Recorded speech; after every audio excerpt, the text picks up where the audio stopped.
Deputy Leader of the far-right organisation Britain First, Jayda Franson Gestures as she participated in a march in central London en avril 1, 2017, Daniel LEALOLIVAS la purgeait.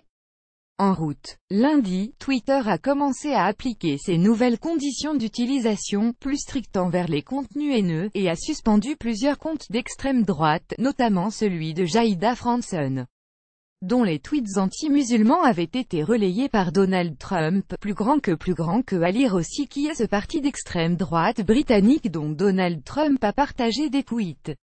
Les contenus qui glorifient la violence ou les auteurs d'actes violents, et les images haineuses, à savoir des logos et symboles hostiles et malveillants, est maintenant interdit, expliquent les règles d'utilisation du réseau social. Le site précise également que les comptes qui utilisent ou promeuvent la violence contre les civils pour soutenir leur cause seront suspendus.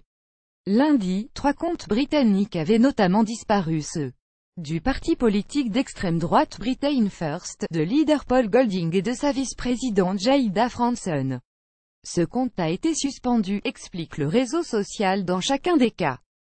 Islamophobie. Fin novembre, Jayda Franson avait publié des vidéos anti-musulmans qui avaient provoqué un affrontement diplomatique entre Londres et Washington malgré leur contenu violent. Donald Trump les avait relayés sur compte personnel de Bon Matin. La première ministre britannique Theresa May avait alors dénoncé une erreur de la part du président américain.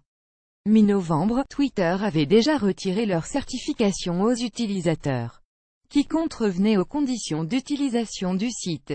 Des responsables d'extrême droite comme Richard Spencer, l'une des figures de la droite suprémaciste blanche américaine, avaient ainsi perdu leur badge bleu. Les règles ne s'appliquent pas à Donald Trump. Pourquoi avoir suspendu Jayda Franson mais pas Donald Trump, qui avait retweeté les vidéos? Les nouvelles règles ne s'appliquent pas aux entités gouvernementales et militaires, précise Twitter. Donald Trump devrait donc pouvoir continuer de menacer la Corée du Nord et Kim Jong-un sans être inquiété.